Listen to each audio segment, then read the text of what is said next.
ഇന്ന് ലോക സമുദ്ര ദിനമാണ്. ജൂൺ 8. ലോക സമുദ്ര ദിനങ്ങളുടെ ചരിത്രത്തിൽ ഇതുവരെ അടയാളപ്പെടുത്താത്ത ഒരു കാര്യം ഇന്ന് നടക്കാൻ പോവുകയാണ്. ഇന്ത്യയിൽ ആദ്യമായി community marine biodiversity online register publish ചെയ്യപ്പെടുകയാണ്.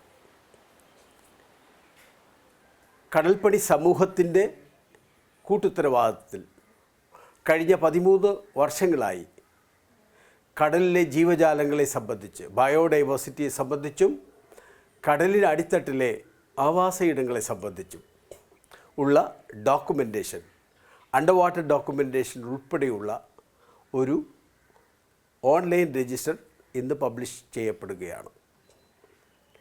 ഇതിൻ്റെ പ്രാധാന്യം നമുക്ക് ഇന്ത്യയിൽ ഇന്നേ വരെ സമുദ്ര ജൈവ വൈവിധ്യങ്ങളെ സംബന്ധിച്ചുള്ള, പ്രത്യേകിച്ച് കടലിലെ ആവാസയിടങ്ങളെ സംബന്ധിച്ചുള്ള ഒരു വെബ്സൈറ്റ് അവൈലബിൾ അല്ല.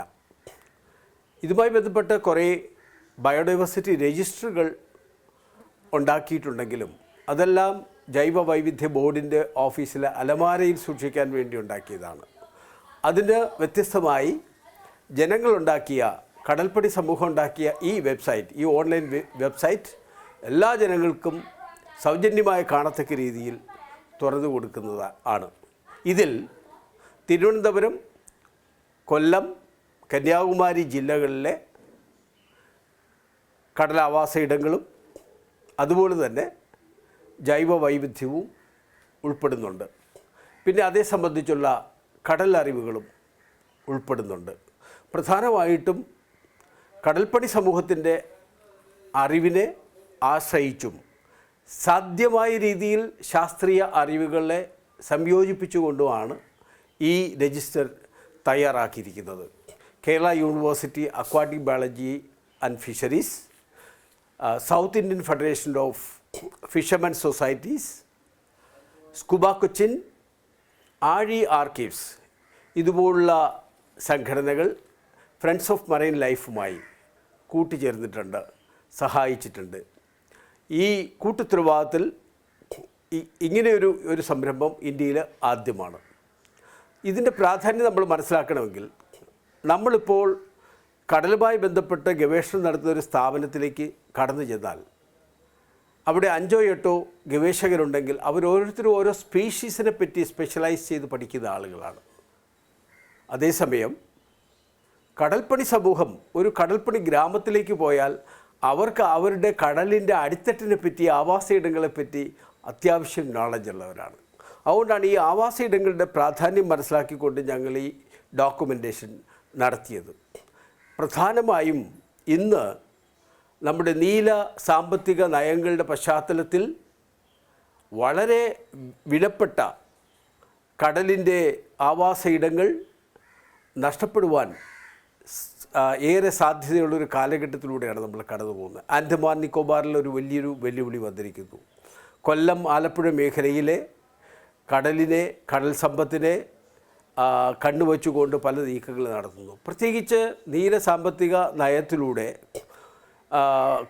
കോർപ്പറേറ്റുകൾക്ക് അവരുടെ മൂലധന നിക്ഷേപം കടലിൽ നടത്തിക്കൊണ്ട് കടലിൻ്റെ സമ്പത്തിനെ യഥേഷ്ടം ചൂഷണം ചെയ്യാൻ വേണ്ടി തുറന്നു കൊടുക്കുകയാണ്.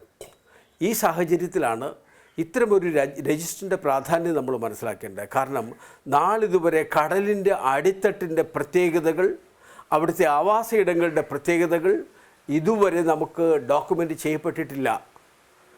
ആ ഒരു പശ്ചാത്തലത്തിൽ ഈ ലോക സമുദ്ര ദിനത്തിൽ കടൽപ്പണി സമൂഹം മുൻകൈയെടുത്തുകൊണ്ട് ഇങ്ങനെയൊരു രജിസ്റ്റർ പബ്ലിഷ് ചെയ്യുന്നതിൻ്റെ പ്രാധാന്യം തീർച്ചയായിട്ടും അത് കുറച്ച് കാണാൻ സാധിക്കില്ല. ഈ പ്രവർത്തനം ഫ്രണ്ട്സ് ഓഫ് മറൈൻ ലൈഫ് തുടങ്ങിയത് യഥാർത്ഥത്തിൽ 2013 മുതലാണ്. 2013 മുതൽ 2015 വരെ കേരള സംസ്ഥാന ജൈവ വൈവിധ്യ ബോർഡിന് വേണ്ടി ഇവിടുത്തെ കടൽപ്പണി സമൂഹത്തിൽപ്പെട്ടവർ, ഞാനുൾപ്പെടെ ഒരു ഡേറ്റ ഡോക്യുമെൻറ്റേഷൻ നടത്തുകയുണ്ടായി. അത് KSBBയെ ഏൽപ്പിച്ചുവെങ്കിലും അവരത് വളരെ ഉത്തരവാദിത്തരഹിതമായി അങ്ങനെ കണ്ടെത്തി നൽകിയ പല സ്പീഷീസിനെയും രജിസ്റ്ററിൽ ഉൾപ്പെടുത്താതെ ആ രജിസ്റ്ററിന് വേണ്ടി തയ്യാറാക്കിയ വിവരങ്ങൾ നൽകിയ കടൽ തീരത്തെ മനുഷ്യരെ പോലും മെൻഷൻ ചെയ്യാതെ ആ രജിസ്റ്റർ പബ്ലിഷ് ചെയ്തു. അപ്പോൾ അങ്ങനെ ഒരു പശ്ചാത്തലത്തിലാണ് കൂടുതൽ സ്പീഷീസുകളെയും അതുപോലെ തന്നെ കടലിൻ്റെ അടിത്തറയിലെ പ്രത്യേകതകളെയും പഠന വിധേയമാക്കിക്കൊണ്ടൊരു സമഗ്രമായൊരു രജിസ്റ്റർ പബ്ലിഷ് ചെയ്യണമെന്ന് ഞങ്ങൾ തീരുമാനിച്ചത്. ഇതിപ്പോൾ ഏതാണ്ട് 10-13 വർഷമായി ഇതിൻ്റെ പിന്നാലെ ഞങ്ങൾ പ്രവർത്തിച്ചു തുടങ്ങിയിട്ട്. അന്ന് KSBB പബ്ലിഷ് ചെയ്ത മറൈൻ ബയോഡൈവേഴ്സിറ്റി രജിസ്റ്ററിൽ ആകെ 330 സമുദ്ര ജീവജാലങ്ങൾ മാത്രമേ ഉള്ളൂ. ഇന്ന് ഞങ്ങളിപ്പോൾ പബ്ലിഷ് ചെയ്യുന്ന രജിസ്റ്ററിൽ 2000-ഓളം സമുദ്ര ജീവജാലങ്ങൾ ഉൾക്കൊള്ളിച്ചിട്ടുണ്ട്. അന്ന് KSBB പബ്ലിഷ് ചെയ്ത ജീവജാലങ്ങളിൽ വെറും 17 കടൽ ഞണ്ടുകൾ മാത്രമേ ഉള്ളൂ.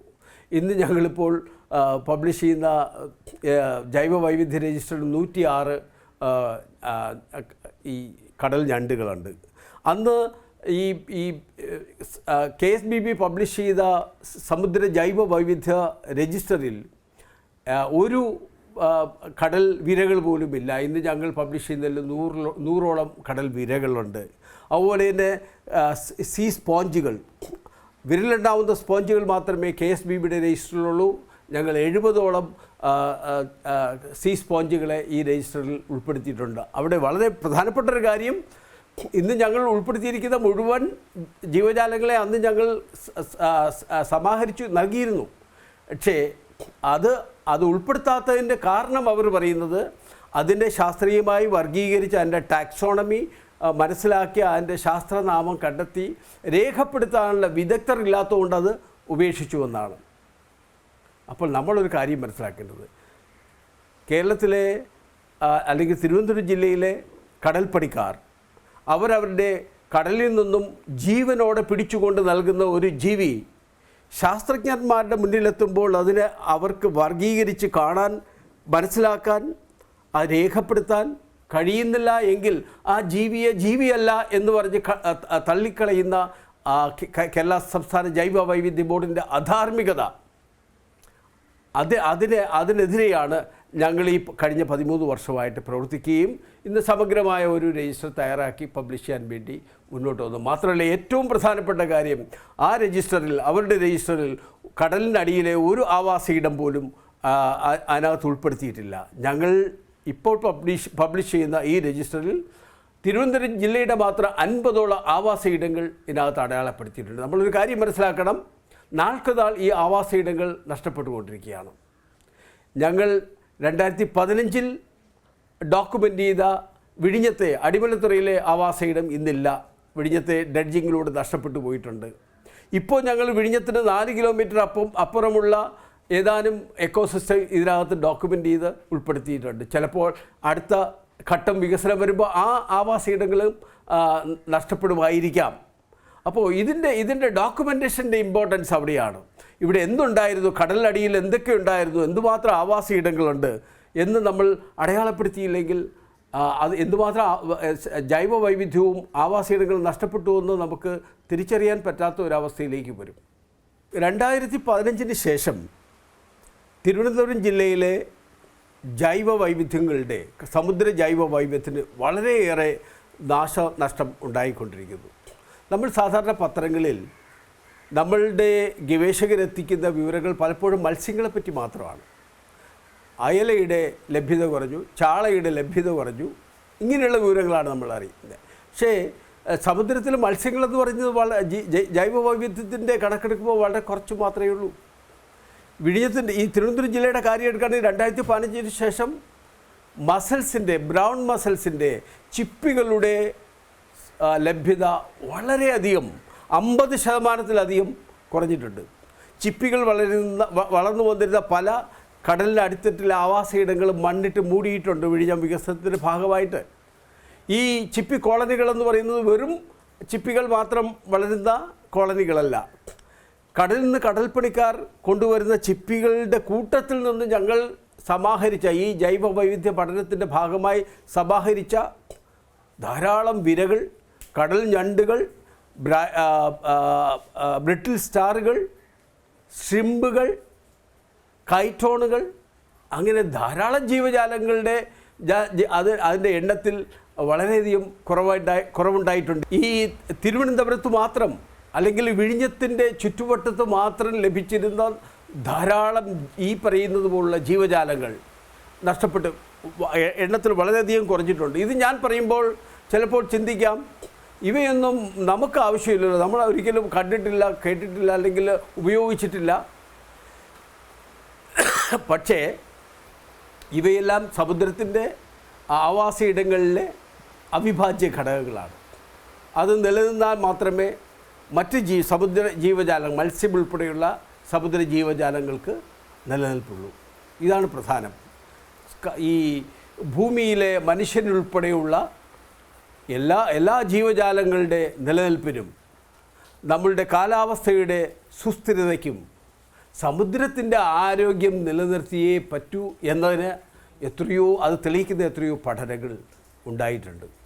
അതുകൊണ്ടാണ് യുണൈറ്റഡ് നേഷൻ പോലുള്ള സംവിധാനങ്ങൾ ഓരോ വർഷവും ഈ സമുദ്രദിനം ആചരിക്കാനും അതുമായി ബന്ധപ്പെട്ട് ചില പ്രവർത്തനങ്ങളിൽ ഏർപ്പെടാനും നമ്മളോട് ആവശ്യപ്പെടുന്നത്. ഈ വർഷം പ്രധാനമായിട്ടും UN നമ്മളോട് മുന്നോട്ട് വയ്ക്കുന്നത് ആരോഗ്യമുള്ള സമുദ്ര ആവാസ ഇടങ്ങളെ കണ്ടെത്തി സംരക്ഷിക്കാനാണ്. പക്ഷേ നമ്മളിവിടെ പകരം ഈ പറയുന്ന ആൻഡമാൻ നിക്കോബാറിലും മറ്റും അവിടുത്തെ ഏറ്റവും റിച്ചായിട്ടുള്ള ജൈവ വൈവിധ്യ മേഖലകളെ നശിപ്പിക്കാനുള്ള കോൺട്രാക്റ്റ് നമ്മൾ കുത്തകൾക്ക് നൽകുകയാണ്. അതുപോലെ തന്നെ കൊല്ലത്തും ആലപ്പുഴയിലേക്ക് നൽകാൻ പോവുകയാണ്. UN ഒരു വിഷയം തിരഞ്ഞെടുത്ത് ഓരോ ലോക സമുദ്ര ദിനങ്ങൾ ആചരിക്കുമെങ്കിലും അതിനനുയോജ്യമായി ലോകരാജ്യങ്ങളെല്ലാം തന്നെ മുന്നോട്ട് പോകണമെന്നില്ല. അതുകൊണ്ടാണ് ഞങ്ങൾ ഈ കമ്മ്യൂണിറ്റിയുടെ തന്നെ കോസ്റ്റൽ കമ്മ്യൂണിറ്റിയുടെ തന്നെ ചുമതലയിൽ ഇത്തരം പ്രവർത്തനങ്ങളിൽ ഏർപ്പെടുന്നത്. നമുക്ക് ഗവൺമെൻറ്റിൻ്റെ കാര്യങ്ങളെ ഒരു പരിധിവരെ മാത്രമേ ഡിപ്പെൻഡ് ചെയ്യാൻ പറ്റുള്ളൂ. കോസ്റ്റൽ കമ്മ്യൂണിറ്റി ഇത്തരം കാര്യങ്ങൾ ഡോക്യുമെൻ്റ് ചെയ്യുകയും, അപ്പോൾ ഇപ്പോൾ ഞങ്ങൾ തിരുവനന്തപുരം ജില്ലയുടെ ഡോക്യുമെൻ്റ് ചെയ്തു, കന്യാകുമാരി ജില്ലയുടെ ഡോക്യുമെൻ്റ് ചെയ്തു, കൊല്ലം ജില്ലയുടെ കുറേ ഭാഗങ്ങൾ ഡോക്യുമെൻ്റ് ചെയ്തു. അങ്ങനെ ഒരു ചങ്ങല പോലെ കേരളത്തിൻ്റെ മുഴുവൻ സമുദ്ര ജൈവ വൈവിധ്യവും സമാഹരിച്ച് ഡോക്യുമെൻ്റ് ചെയ്യുന്ന ഒരു സ്ഥിതിയിലേക്ക് എത്തുകയും അത് ഇന്ത്യയിലേക്ക് വ്യാപിപ്പിക്കുകയും ചെയ്യുക എന്നുള്ളതാണ്, അതൊരു മൂവ്മെൻ്റാക്കി മാറ്റുക എന്നുള്ളതാണ് ഫ്രണ്ട്സ് ഓഫ് മറൈൻ ലൈഫിൻ്റെ ലക്ഷ്യം. ഏറ്റവും പുതിയ വാർത്തകളും വിശേഷങ്ങളും വിരൽത്തുമ്പിലറിയാൻ സീ മലയാളം ന്യൂസ് എല്ലാ ഡിജിറ്റൽ പ്ലാറ്റ്ഫോമുകളിലും ലഭ്യം.